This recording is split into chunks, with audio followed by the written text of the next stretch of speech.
Yeah. No, I wouldn't mean to say that, but you gotta be careful. What's up, my peoples? Good morning. Well, sorry. Oh, no. Good afternoon. Sorry. So it's 2 p.m. It's almost 2 p.m. Oh, Lord, guys. I'm so tired. Mm, mm, mm. Mm, mm, mm, mm, mm, mm. Mm, mm, mm, mm, mm, mm, mm. Y'all better get in here quickly because I don't have too much time today. I got things to do today. Okay. I got bonjour, Qui. Comment vas-tu? How's your day going? Child, Qui was like, what? Remember us in the DM yesterday? Like, huh? What? I'm like, yeah, Qui, they say he's gone. Child, some of these reactions are crazy. What happened, babe? Hey, Brittany. What's up, boo? They fired this man. MSNBC fired this man, right? And I'm like, why'd y'all fire this man? Like, what? Let me play the video. I'm like, what did he say? Matt Dowd or something, whatever his name is. I'm like, what did he say that's so bad that y'all had to fire this man? Listen to what the man said, you guys. What you just emphasized, we don't know any of the full details of this. That we don't know if this was a supporter shooting their gun off in celebration, or so we have no idea about this. An MSNBC guest sickly speculated that the person who shot Charlie Kirk in the neck could have been one of his supporters firing a gun in celebration. We don't know if this was a supporter shooting their gun off in celebration, the guest told MSNBC anchor Katie Tur after Kirk was shot at a Utah university Wednesday. We have no idea, he told the Liberal Network. We don't know any of the full details of this. The twisted speculation came shortly after Kirk was shot while on stage during a... No, this is what he said. Hold on. They want to act so outward. I'm like, what did the man say? Oh, where's the video? Which then lead to hateful actions. And I think that's the environment we're in, that people just, you can't stop with these sort of... Where's the actual video what he said? They're doing too much. Let's bring in another eyewitness. Joining us now, reporter for the Deseret News, Eva Terry. She was at the event and saw the shooting. Eva, what happened? Hi. So we were about... Yeah, and again, to emphasize what you just emphasized, we don't know any of the full details of this. That we don't know if this was a supporter shooting their gun off in celebration, or so we have no idea about this. But following up with what was just said, he's been one of the most divisive, especially divisive younger figures in this, who is constantly sort of pushing this sort of hate speech or sort of aimed at certain groups. And I always go back to hateful thoughts lead to hateful words, which then lead to hateful actions. But I'm like, is he wrong for saying that? No, why did he get fired? He needs to sue MSNBC. That's a wrongful termination. They didn't call this man back quickly and get him his job back, because if I was his lawyer, I'm suing you people. What did he say? He said, if you have hateful thoughts, your words are going to be hateful. And if you start saying hateful things, it was going to lead to hateful actions. This is what people usually say, fuck around and find out. But I'm like, he's absolutely correct. It doesn't just apply to Charlie Kirk. It applies to anybody, right? You have to measure, you have to weigh, right, the consequences of the things that you're trying to say. And I think we've gotten to a place where it's like people think, oh, freedom of speech allows me to just say whatever I want, whenever I want. No, hey, Kevin, no. No. Okay, no. Just because you can't doesn't mean you should. Because you can say, hey, I have the right to say this. Yeah. And another person might also say, well, I have the right to react to this shit. That's why you got to measure your words. And I think that's part of being an adult. Just because I can't say it, should I say it? And it's not even just Charlie Kirk. It's a lot of people nowadays are getting way too comfortable talking to people any kind of way because they're behind a keyboard, this, and that. Oh, they can't get to me. They can't touch me. You can be touched. You're like, see, right? Like, you can definitely be touched. You got to be careful what you say, who you say it about. But I still feel as though the most people that Charlie had a lot of heat for, a lot of smoke for, a lot of shaming for, were Black people. This is a white man who made it his mission to be weirdly obsessed with Black people. It is just weird. It's so weird. I don't think he spent as much time talking about issues within the white community as he did focusing on Black people. So, for as much shit as you have said about Black people, for as much as he tried to encourage millions of white people, not even just white Americans, but just white people at large, right, all around the world, to see Black people having this distinct pathology of violence and shit like that, right? And it's crazy how it's not Black people who killed him. His own people killed him. But ultimately, you got to be careful of what the fuck comes out your mouth. And there's a white guy over here. I like him a lot.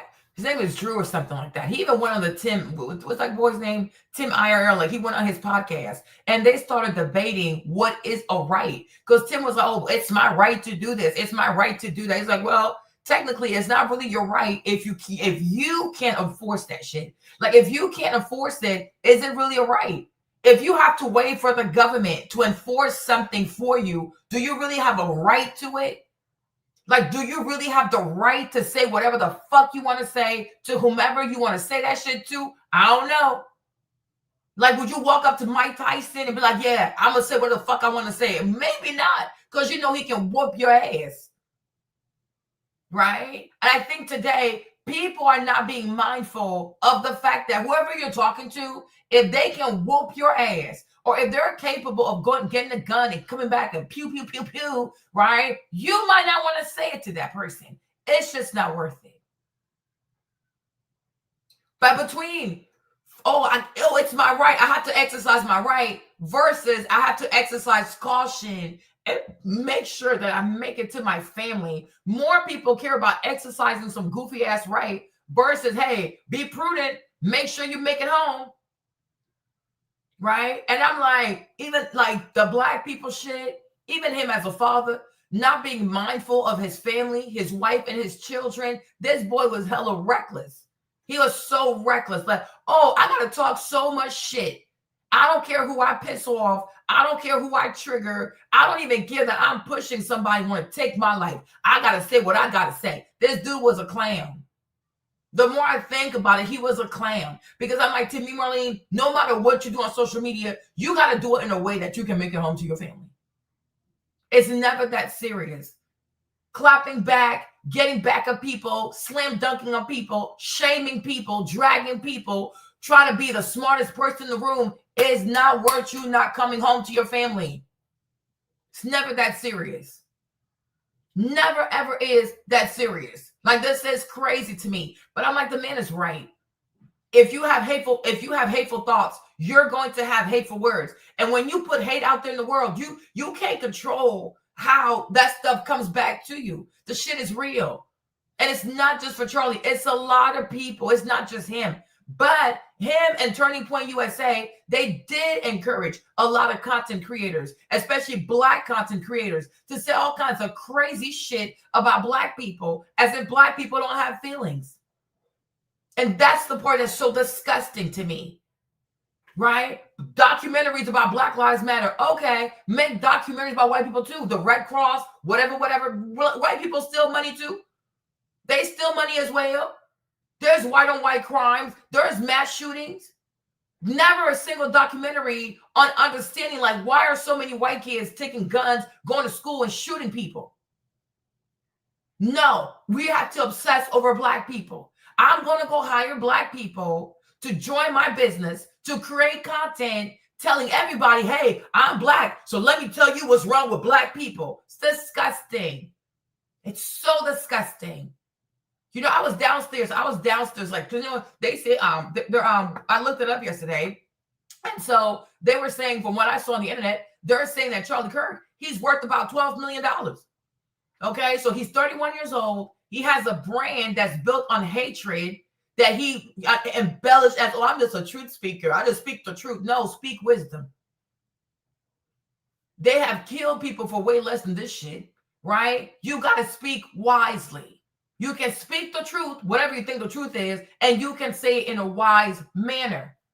Because your goal should never be to hurt people. Your goal should be to help people have self-awareness that they might want to do better. That's all you can do, is encourage people to try to do better. But that's not what he did. And I'm like, yeah, because he knew if he really went about the shit the Christian way, he would have had this money. He would have had these views, right? Just like most of these Black conservatives, if they don't make content bashing Black people, they're not going to have views. Because these white people only want to hear bad things about Black people. But they don't want to say it. They want you to say it. So that way they can say, hey, I'm not a racist. He's saying it too. Right? But can you be a Black conservative and actually talk about everybody? White people, Black people, Latinos? No, because white people don't want to be talked about. They don't want to hear about their own shit. Okay? So I'm like, yeah, that's crazy. Right? But this is what Turning Point USA was about. It was a hateful, hateful enterprise. This man did not, because like right now they're trying to say, oh my gosh, you know, no matter what, nobody should die for their opinions. I mean, it depends.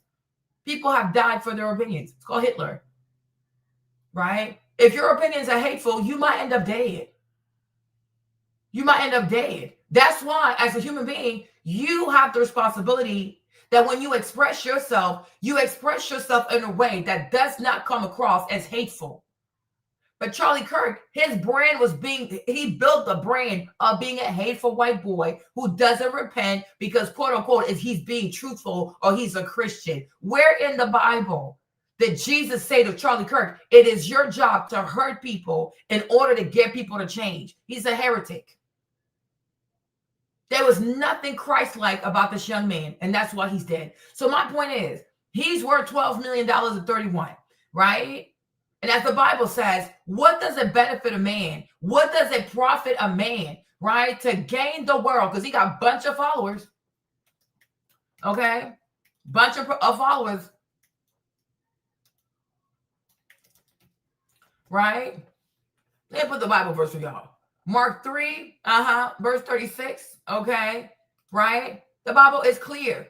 Says he claimed you're a Christian, all right? What does it profit a man to gain the world? He wanted to gain the respect, the love, adulation, claim, whatever. He wanted to have that shit from these racist white people.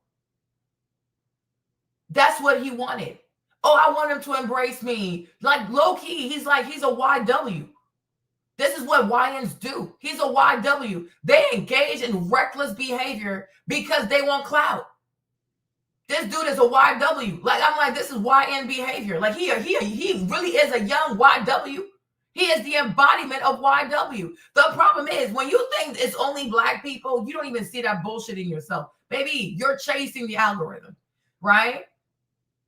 Like, yeah, he a YW. Like, this is wigger behavior. Like, for real. That's a YW shit. I'm like, you's a YW, my nigga. Like, you is. That's what you are. Because you're chasing clout.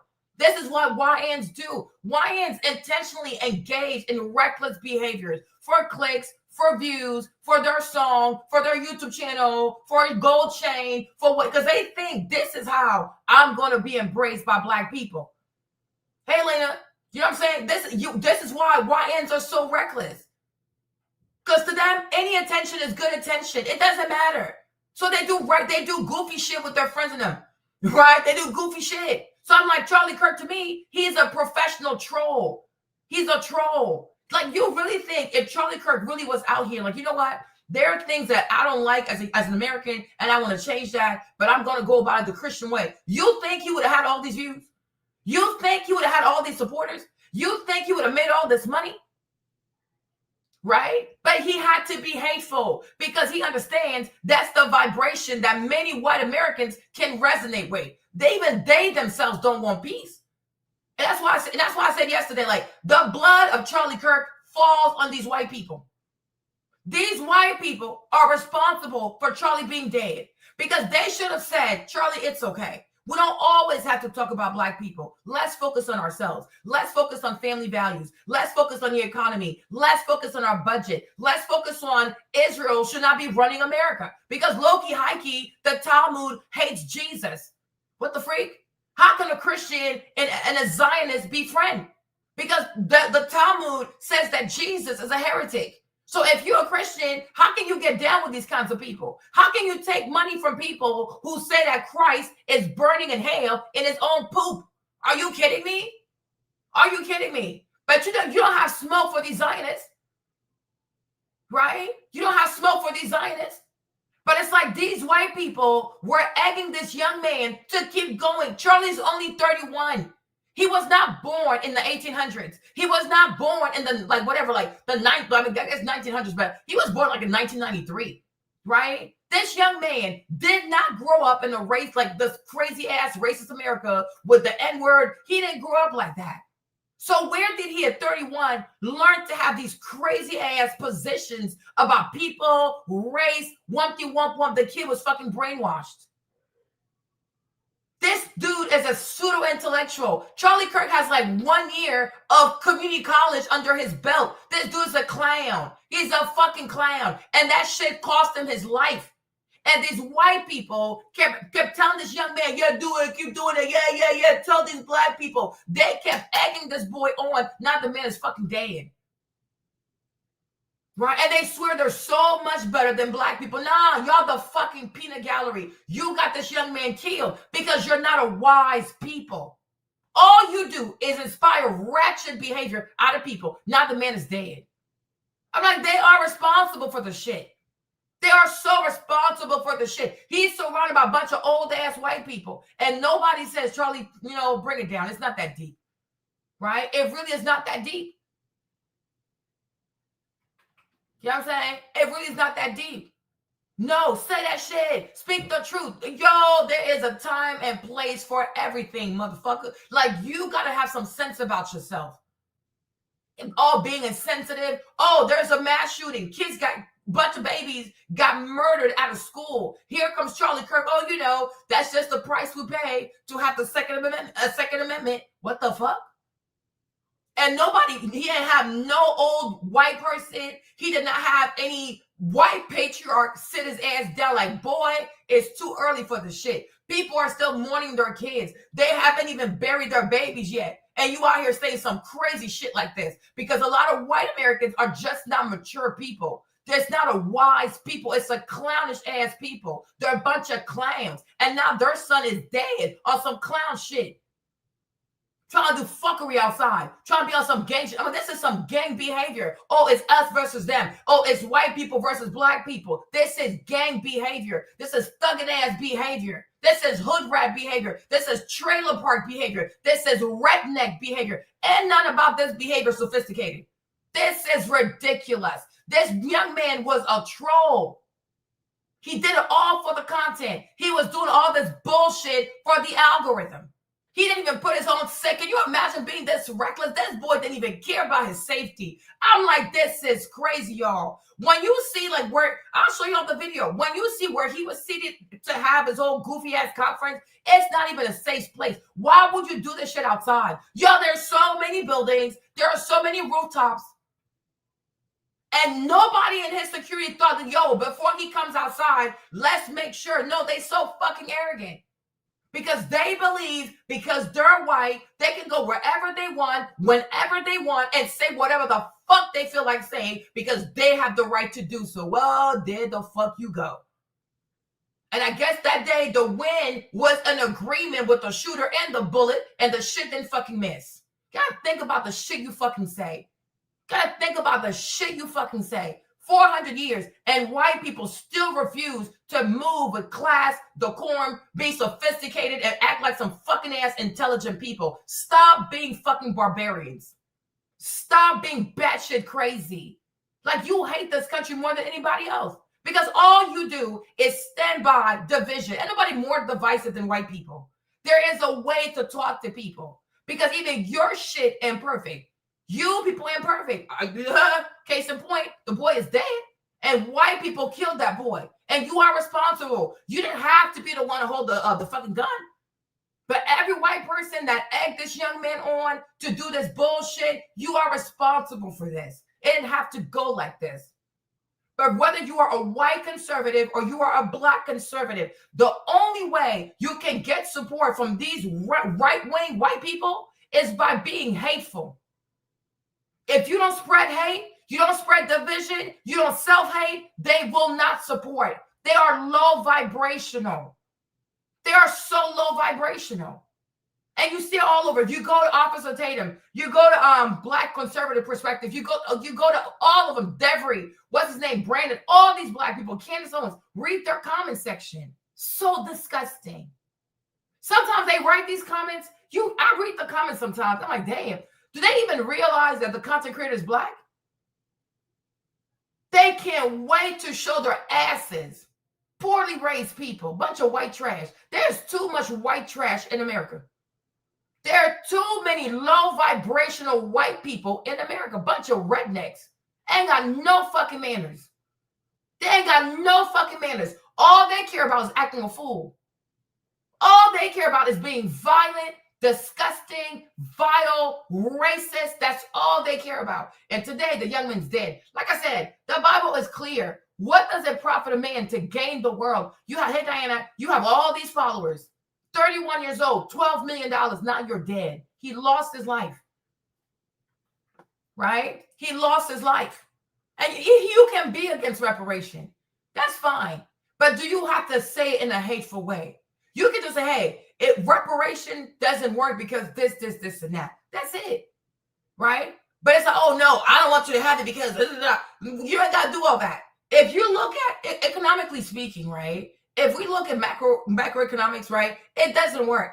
Just taking money and giving it to people, it just doesn't work, right? And you can explain that to people. Also, when you take money from someone to give it to somebody else, right? What people don't also realize is that you're taxing the person from who you're taking the money from, right? But what I said was, I do believe that people who are able to track their ancestors to specific plantations, they should sue those families. Like sue the families that actually made a profit from your people's free labor. They need to be sued. I think that should be the starting point, right? That should be the starting point. But it's like you have to, there's a way of explaining things to people without trying to shame people, insult people, degrade people, antagonize people. His brand was to antagonize people. And that is not Christ-like behavior. Jesus was not out here antagonizing people. He prayed for people. He healed people. He counseled people. He gave advice to people. We have never seen Charlie Kirk, not a single time, open the Bible. I have never seen this man open the Bible. I have never seen this man even give out one biblical scripture ever. Oh, well, the Bible says this, according to this. No, never. All he says is that, he always says, I'm a Christian. And he goes right on to act like a heretic, to act like a white racist, to act like blown white trash. Christ is not in you. And this Christ that you are weaponizing his name, you're using his name to build your brand. You're going to have to meet that man one day. I guess he met him yesterday. Then what you going to say? Right? The word of God is clear. The word of Christ is clear. You shall recognize them by my fruits. Nobody in their right mind that knows the gospel can say, when I look at Charlie Kirk and the fruits of Charlie Kirk, especially Turning Point USA, right? I see there a man after the heart of Christ. No, you see a white racist. Even when Jesus came back after being, being crucified, he forgave people. Right? The Bible tells us clearly the first person he met was Mary Magdalene, right? But then he went to the house to see the apostles. You know what I mean? And he showed his hands, I guess, right? And the last one who didn't believe was Thomas. So he opened his hands and he showed Thomas. But he forgave people. He went and he found Peter. He forgave Peter. And he said, on this rock, I shall build my house, whatever he said. Right? Where is forgiveness in Charlie Kirk? Right? Well, how does he lead as a person who truly is a follower of Christ. He's a follower of hatred. Charlie Kirk was sent by the devil. He did the devil's work. And that's why when you work for Satan, you ain't going to live long, because he's evil. And the Bible is clear about that. The days of the wicked shall be cut short. The Bible is clear. That's why I say a lot of these so-called white Christians don't read the Bible. You know, you are urged to not be wicked. You are urged to be angry and not to sin. All he did was sin against people. You use your words to hurt your brethren. You use your words to shame other people. The Bible gives us the parable of the Good Samaritan. On the way to Bethlehem, he saw this poor man. Everybody passed the man. The pastor passed the man. The Pharisee passed the man. Everybody passed the man. They let that man bleed out like he was about to die. And the Samaritan, who is not, he's not a Hebrew, he's a Gentile, like he don't know nothing about this. But he had more love for a stranger he saw bleeding to death. He took the man to like a hostel and he asked the people to take care of him. And he said, on my way back, I'll take care of everything. I'll pay for everything. We are encouraged to have love for people. Even when somebody hates you, you got to have love for people. Has there ever been a moment where Charlie Kirk has expressed any kind of love towards any community, be it Black, be it Latino, be it gay people, trans people? It doesn't matter. He doesn't love people. He hates everybody. Charlie's brand was hatred. He's a hateful soul. He was a hateful soul. And the hate he had, I guess that thing has such a gravitational pull, it attracts his own murder. You got to be careful. Everything in this life is energy. But I think it's problem with these goofy ass rednecks, because they're not sophisticated. They got low IQ. They low vibrational. They don't understand everything in this life is energy. You will get out of this world what you put in there. So if a bullet came and found you, that's what you put out there. Nothing is stopping you from creating something that really honors the ministry of Christ, the gospel of Christ, right? The commandment of Christ, which is you have to love people. But he knows white people don't resonate well with love. They resonate well with hatred, killing, murder, drones, starvation, insulting people, racial slurs, and shit like that, because it's a low vibrational people. The more you find that you hate somebody, you might be the problem. Because why are you so damn triggered? Why do you have so much hatred for people you've never even met? The average white person doesn't even encounter Black people like that. The average white person barely knows even 5 Black people. You barely talk to Black people. You barely live amongst white Black people. And yet you're so consumed by white Black people. Make it make sense, though. You're weird. You're seriously weird. And that's the problem with redneck culture. And this is the thing that's plaguing white America. This is the thing that's hurting white America. This is the thing that's hurting America overall, is that goofy ass redneck culture. It's a trashy culture. Okay. And a lot of white Americans, unfortunately, are a bunch of rednecks. It don't matter how they dress. Their psychology is redneck culture. They're a bunch of rednecks. And you wonder why they got kicked out of England, because they're not civilized, and they're still not civilized. Can you imagine? You live in a first world country and you're still this mediocre intellectually? Are you insane? It's embarrassing. It's so embarrassing. I don't know how to get my point across unless I'm being an asshole. I don't know how to get my point across unless I'm being racist. I don't know how to get my point across unless I'm being an Islamophobe or a xenophobe.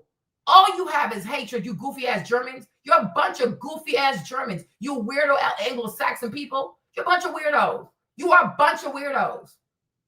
Right? You're a bunch of weirdos. And that's why anybody who takes money from y'all, whether it is they get money from you, donation, or they wait for AdSense money that comes from your views, they gonna reap what they've sown, because you're not a good people. Your money is not good money.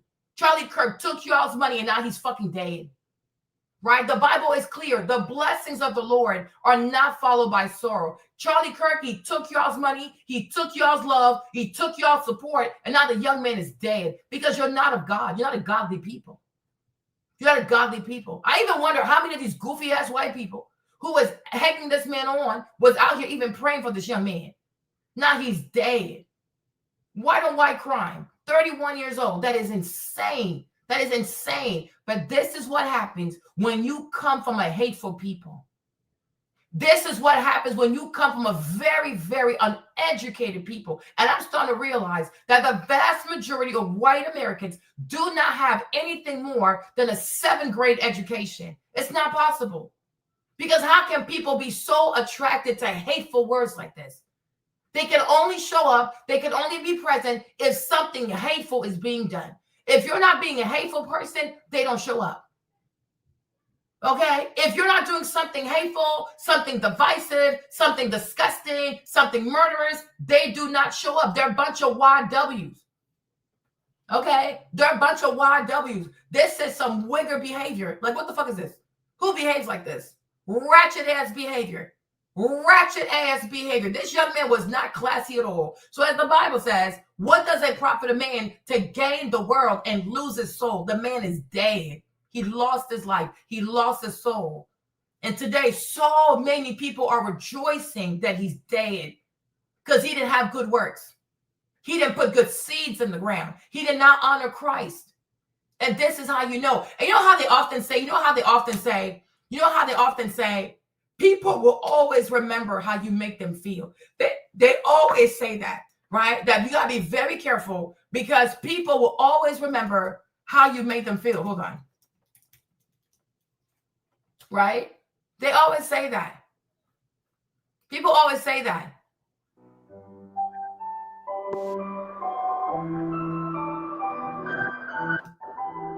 Not as I do. You do your teaching. Maybe the hardest part is if you teach, you have to live your teaching. You can't say you do not as I do, but do as I say. Exactly. No. You have to say, I'm doing my best to live what I teach. Mm-hmm. I have a painting by Phoebe of a group that she calls Sister Suki's Funeral. And there are about 9 women, and they all look like women in my grandmother's prayer meeting group. So whenever I'm obliged to do something, I take that painting and I look at that painting. There's an empty chair. And I think, now, what would Grandma do? What would she say? I can almost hear her voice say, now, sister, you know what's right. Mm-hmm. Just do right. Mm-hmm. You don't really have to ask anybody. The truth is, right now. And that's my point, right? And I'm saying that white people is not a loving people. it's not just a white American thing. It's a European thing. These Europeans, they're not a loving people. They're not a kind people. They're not a warm people. It's not a people that have self-awareness. It's not a people that they're just not kind. And you see it. You see it how they handle each other. You see it how they love each other. You see it how they parent. You see it how they feed their kids. You just see it, right? It's not a mature people. They're not emotionally mature. They call themselves Christians, but they have not been accepted. They call themselves Christian, but maybe they haven't accepted God. I don't know, but they definitely haven't accepted Christ. Because when you're surrounded by love like that, right, you're going to have elders to say to you, baby boy, that's just not necessary, right? There's a better way. You know, I remember when I was younger, like, you know, yeah, as a younger person and stuff, I used to get angry a whole lot. I used to just spaz out. So all kinds of shit. I'm crazy. I don't know the words. I used to say all kinds of shit, right? And my dad will always say to me, Marlene, there's a better way. You know, he calls me Choo-Choo. That's my little nickname, right? He's all Choo-Choo, like, you don't have to get this upset. You don't have to insult people when you're mad. My dad used to always say that stuff to me. You know, a lot of people can't get to me, but they knew if you can't get to Marlene, call her dad, because he will calm her down. And I will always listen to my dad because I love my dad, right? So that's what I'm trying to say. If you are raised right, it's not that you ain't going to do wrong. It happens. You're a young person.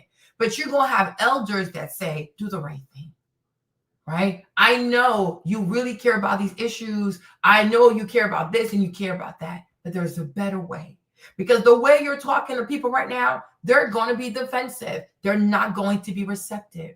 Ask yourself, how would Christ have talked to these people? Right?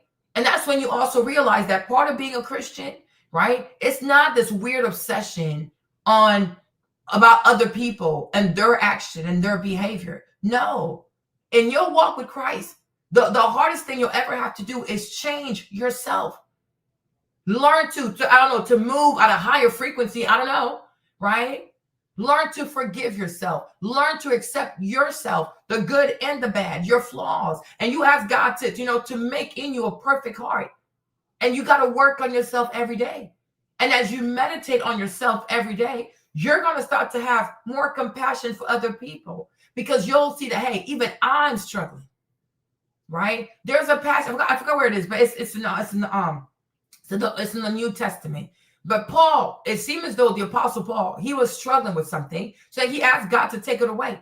Hey, sunshine. And God said, no, you'll live with that thing, but just know that my grace is sufficient, right? You got to have grace for yourself, right? Right, hey, Val, right? You got to have grace for yourself, and you got to have grace for other people. And that's why the Lord told us we have to pray without ceasing. We pray for ourselves, we pray for other people, and we pray for other people we don't like. Christ told us to pray for people we didn't like. But white people who call themselves Christians never pray for the Black people they don't like. And yet, for the most part, Black people have done nothing to these people. I would love to know, out of Charlie Kirk's followers, how many of them can say a Black person did something to me? Most Black people hurt other Black people. They don't hurt white people. The numbers show, and they know the numbers. Oh, Black people, only 13% of the population, and they commit, da, da, da, da. Okay, sure. So who are the victims? Most of the victims of Black people are Black people. So why are you so mad about the people that you don't interact with? You barely get hurt by these people. So why are you so damn triggered? Because you're hateful. And you're not just hateful, right? You lack self-awareness. You don't just lack self-awareness, you are a procrastinator. It's like, instead of you worrying about your house, cleaning your house, working on yourself, focusing on your walk with God, right? You want to focus on Black people. When you die, dear white people, let me say this. When you die and you meet God on Judgment Day, because I don't think y'all gonna go to heaven, but when you die and you meet God, you're going to have to answer for yourself. In this life, what did you do with the life that I gave you?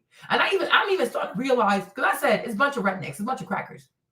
Okay? I'm even starting to realize that for a lot of white people, because they don't have self-awareness and they're not the Christians they claim to be, because they don't even realize that this life that you have, it's actually a gift. Hey, Emily, this life that you have, it's actually a gift.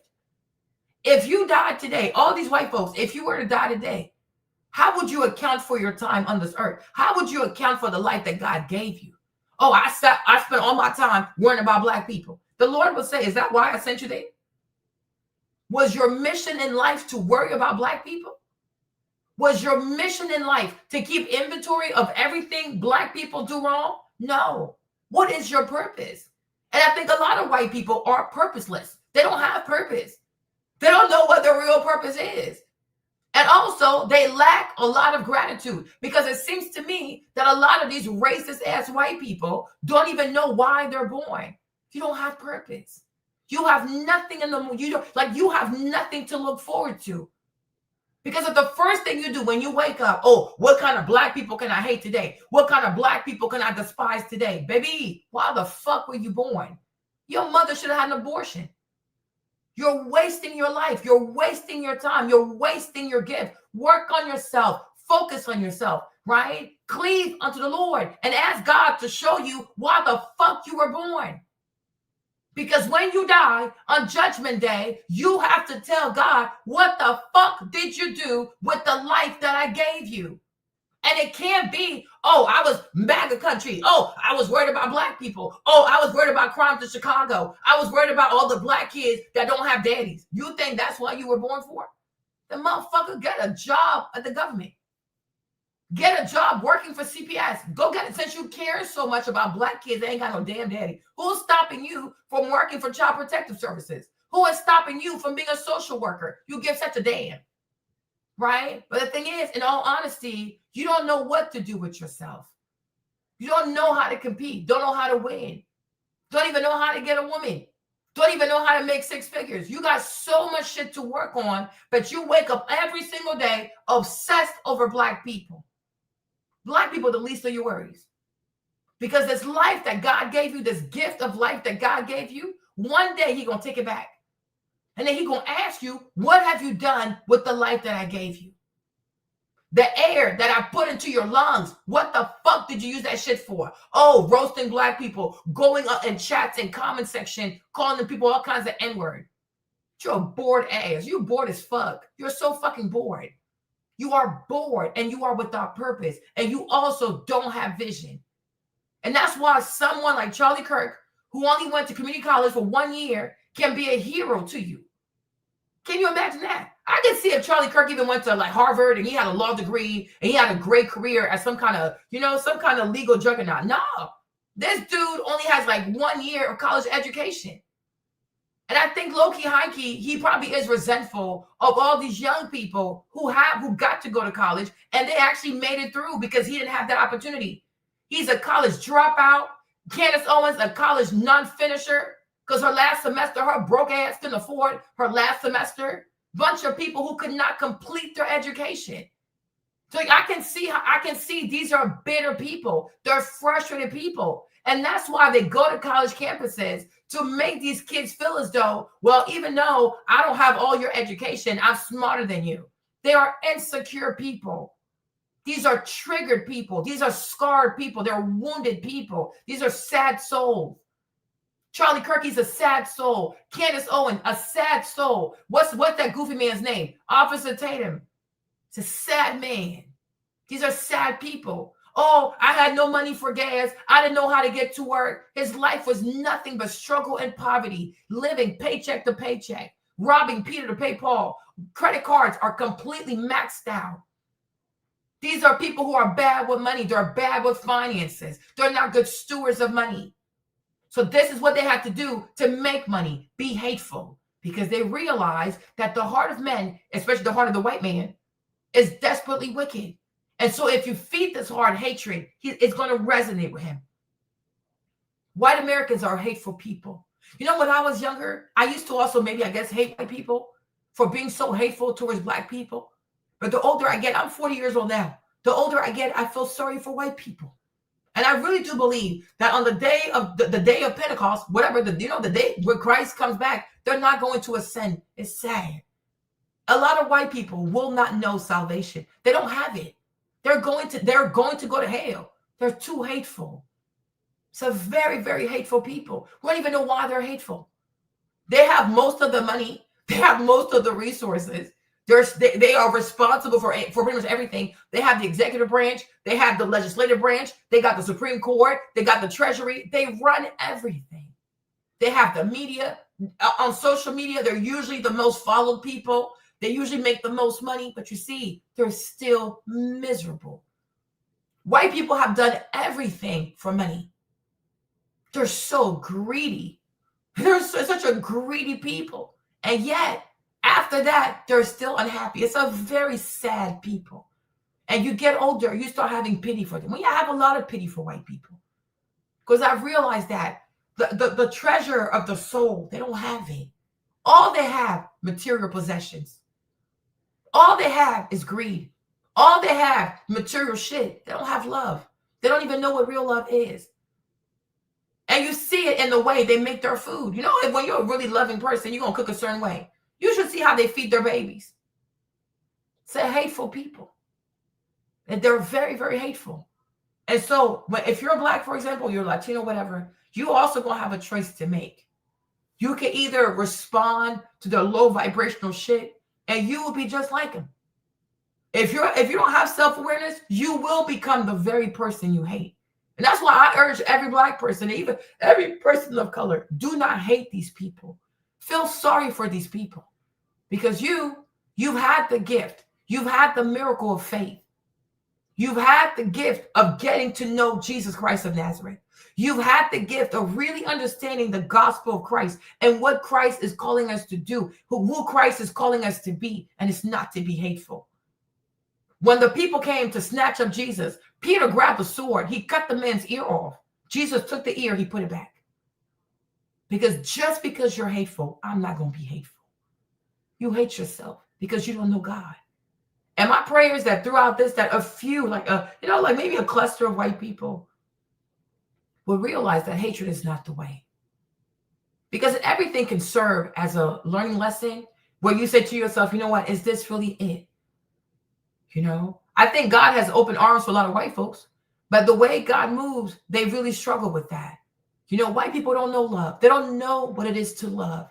They only know how to pursue gain, power.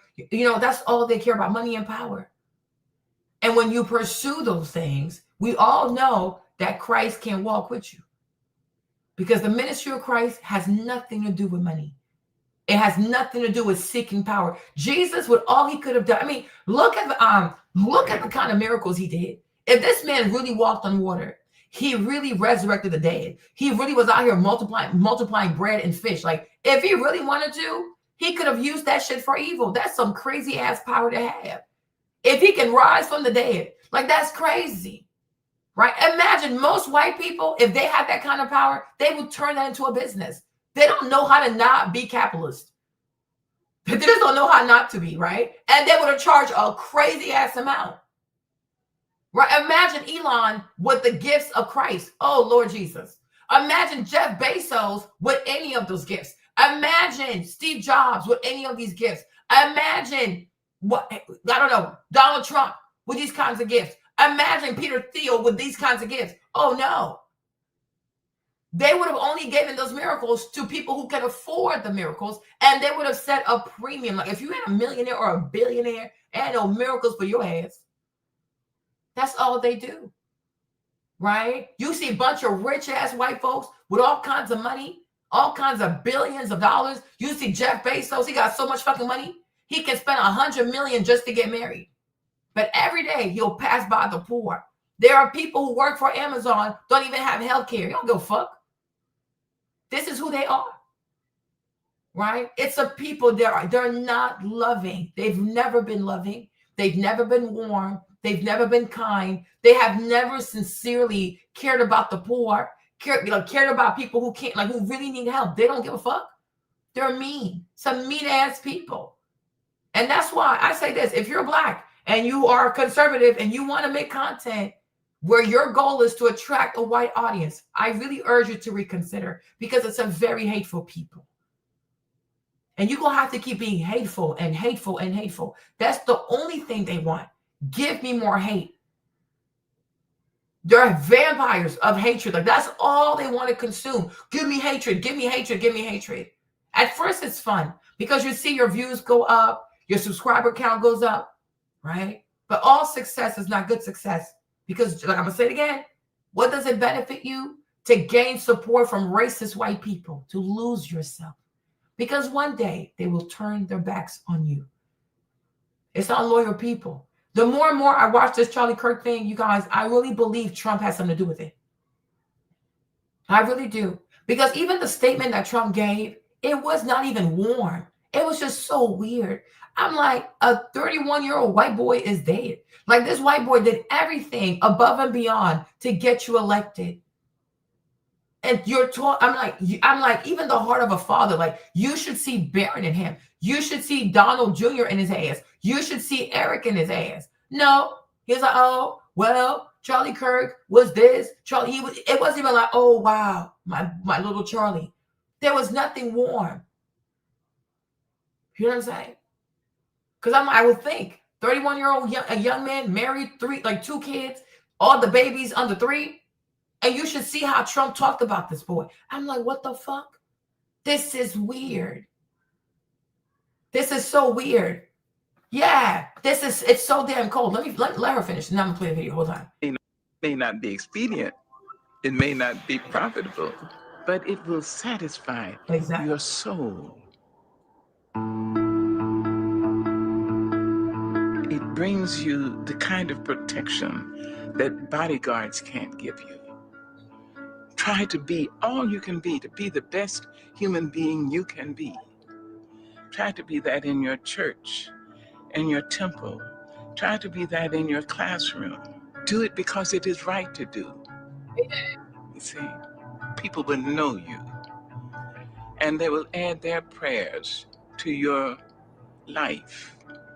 they'll wish you well. Exactly. You see? Because everything is a frequency, right? And that's what the Bible says, that the prayers of the righteous avail it much, right?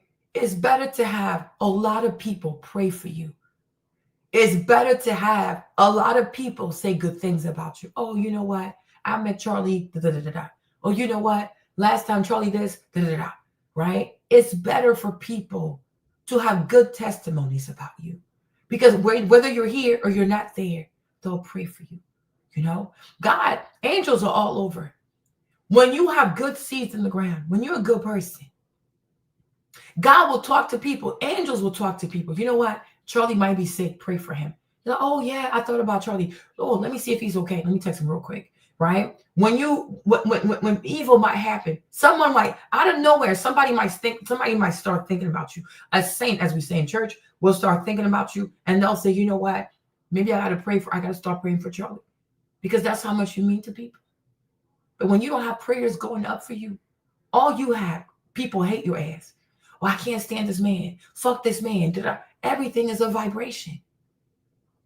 And when you build yourself to have millions of followers, and let's say half of your millions of followers are people who hate your guts, it is all vibration. This shit it's going to impact you one way or another.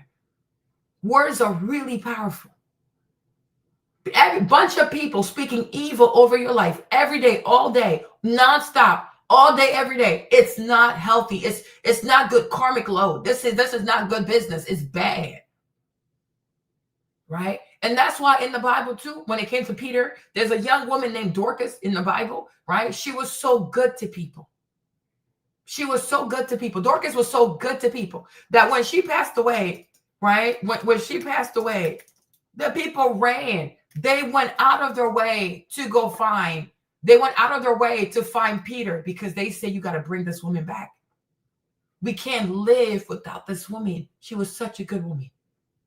She was such a good woman. That's why I say I don't believe that white American Christians really are Christians. I don't believe they actually read the Bible, because their behavior doesn't show these people read the Bible.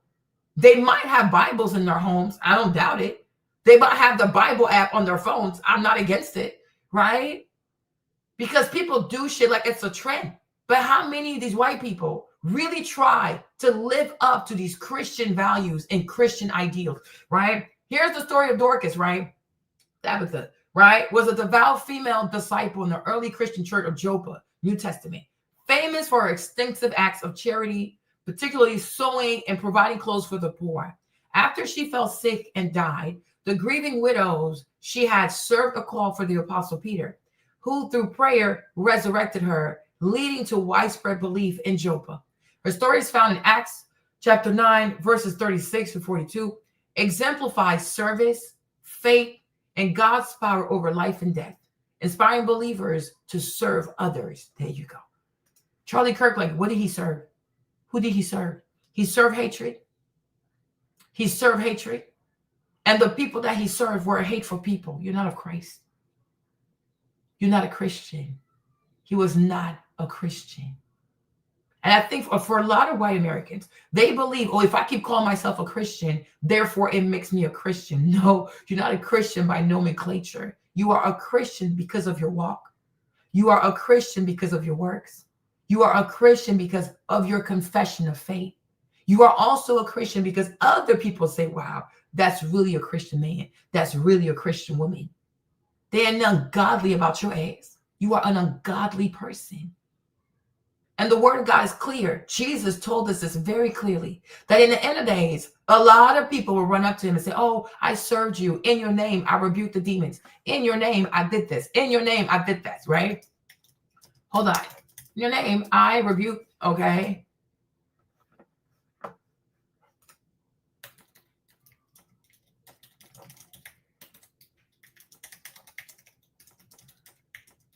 Okay. Let me see if I can find it, okay?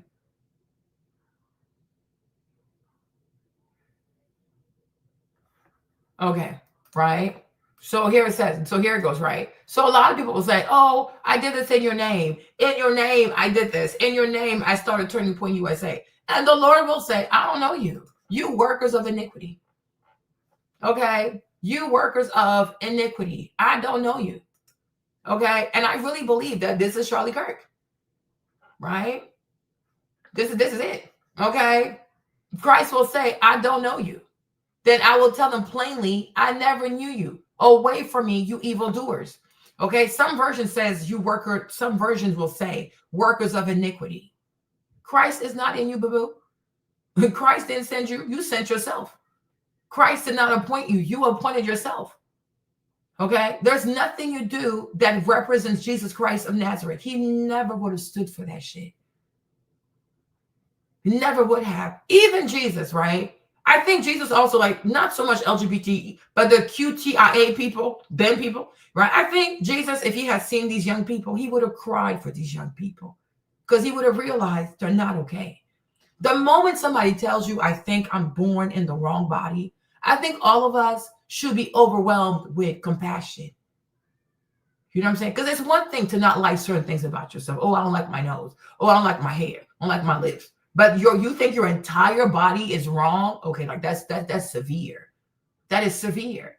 So if you encounter a young person that is trans, queer, whatever, the child, the QTIA plus people, right? I think most of us should be overwhelmed with compassion. And we should understand that this is a mental affliction. So can we actually reason with people like that? No, we have to pray for them because they are under demonic attack. It's a spiritual attack. These QIA plus young people, it is a spiritual attack. It's a spiritual attack manifesting itself the way that it manifests itself. I'm not going to argue with you because I see the spirit that's this right here is an evil spirit.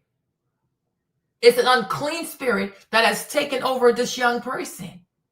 And the Apostle Paul told us also that we wrestle not against flesh and blood. Turning Point USA, going to college campuses, fighting these young people, going back and forth with these young people that you know are not okay, not having any compassion for their state. You know, it's a privilege. I will say that it's a privilege to say, hey, I'm in the wrong body. I just don't like my nose. Like, I don't mind anything else, but I don't like my lips. I don't like my hair, right? But besides that, I'm pretty good, right? We will never know what it is to feel like you are in the wrong body. I've never had that feeling. And I'm grateful that I don't have that feeling. But to look at your penis and then you want to cut off your penis. Why? You look at your breast. You have healthy breast tissue. You want to cut off your breast for an aesthetic? Are you okay? Of course not. Is it normal for someone who doesn't have breast cancer to want to go through a double mastectomy just to try to be a man? No, something is wrong. And I feel as though Jesus Christ, if he was alive right now in the flesh, right, that he would weep. The Bible says that Jesus wept seeing the multitude because he realized these people here, they're so fucking lost. They are so fucking lost. Like, this is not even funny. Hold on. Okay. Hold on. Jesus wept.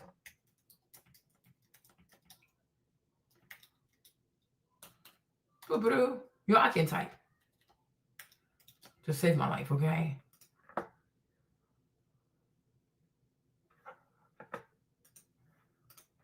Okay, let me see if I can find it. Okay, is it this one?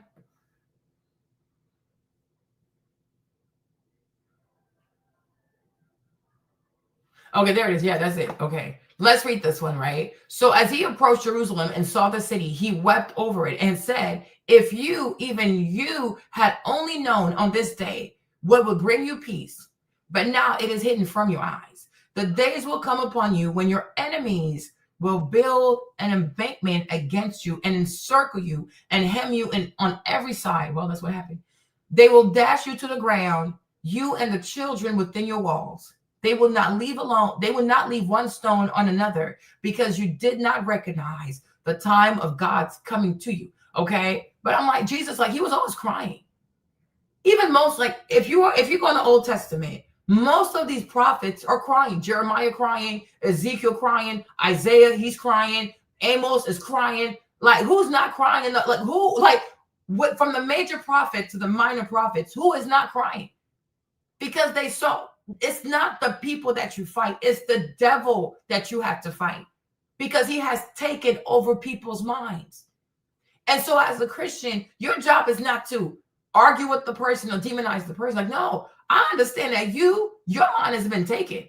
Your mind is currently being held hostage by the enemy, right? You are living in your head, and you are living in darkness, right? But most white people who call themselves Christians, they move according to the flesh. I'm going to attack you. I'm going to make fun of you. I'm going to shame you. And by shaming you, that's how I'm going to change your behavior. It doesn't work.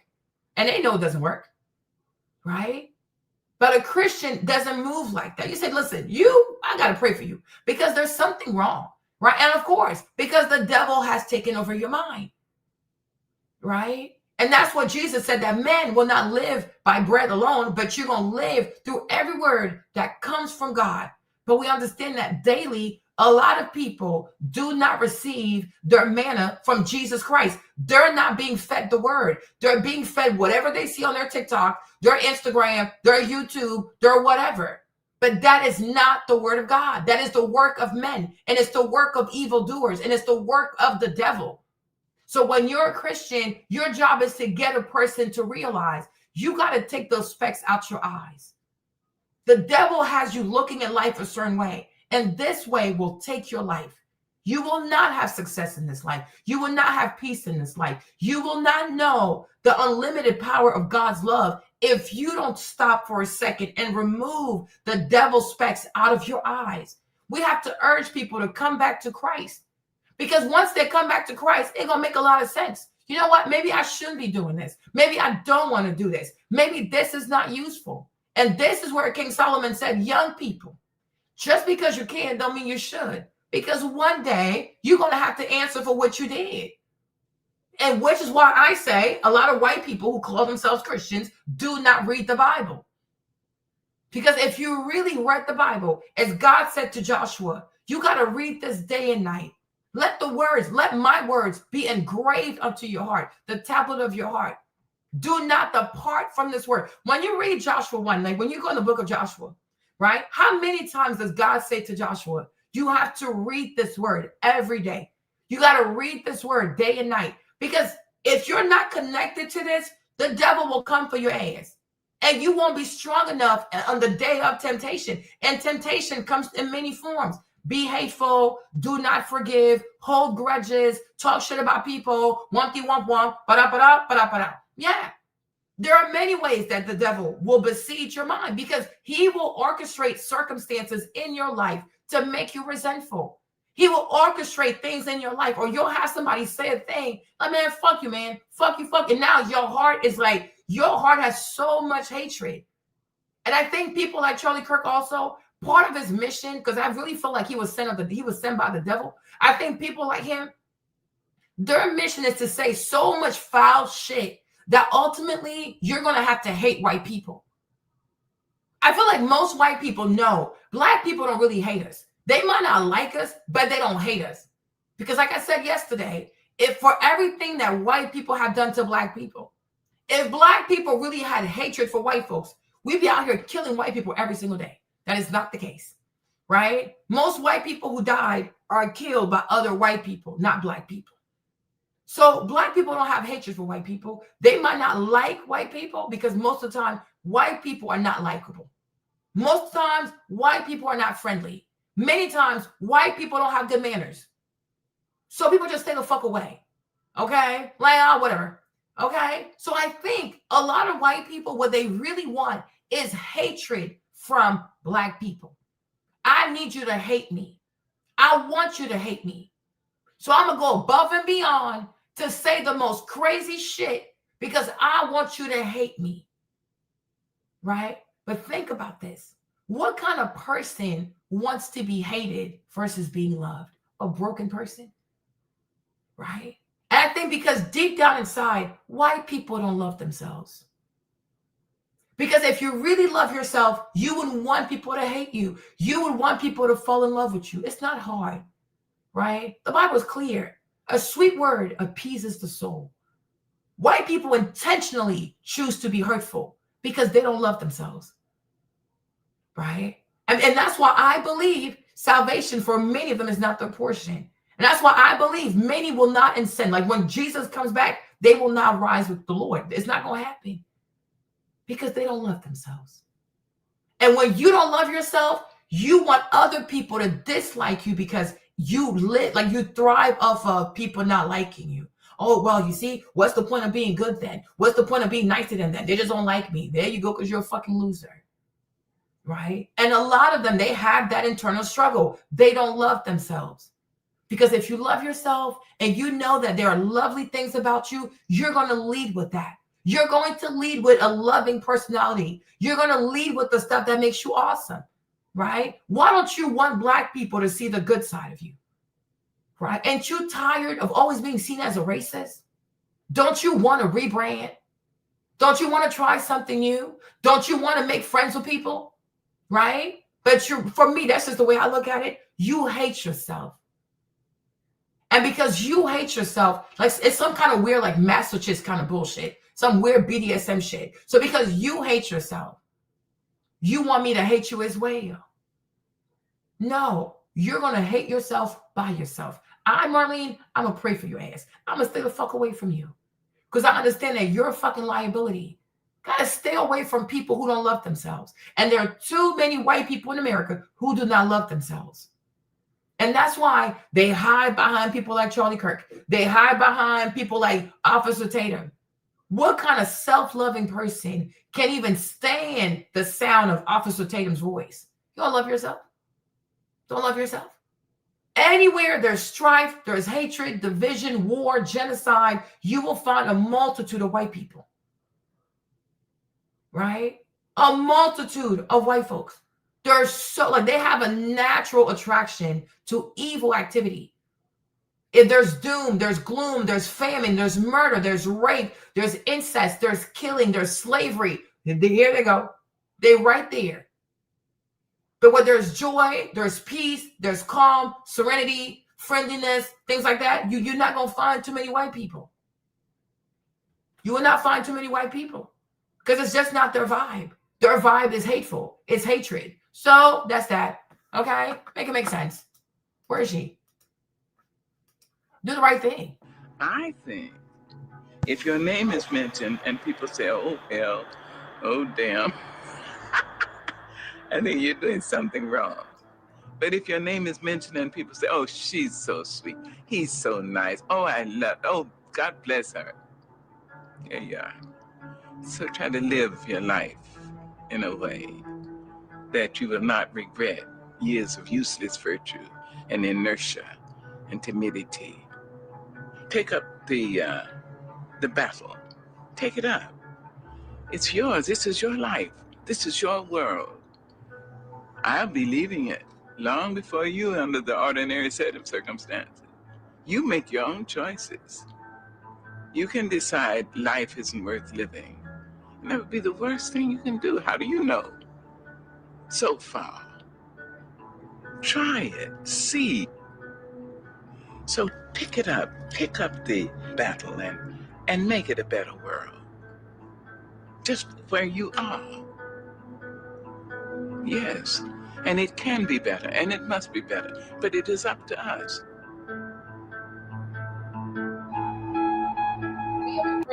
So I'm like, the man, where's my video? So I'm like, to me, the man, what he said right here to me, it makes perfect sense. Okay. And I always go back to hateful thoughts lead to hateful words, which then lead to hateful actions. And I think that's the environment we're in, that people just, you can't stop with these sort of awful thoughts you have and then saying these awful words and not expect awful actions to take place. Matt. And that's the unfortunate environment we're in.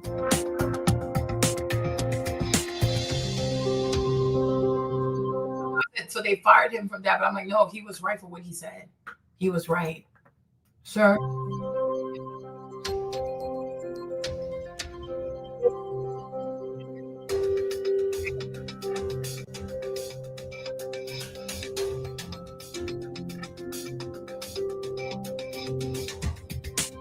Significantly reduce them. They're having more fathers. So we need to be very clear.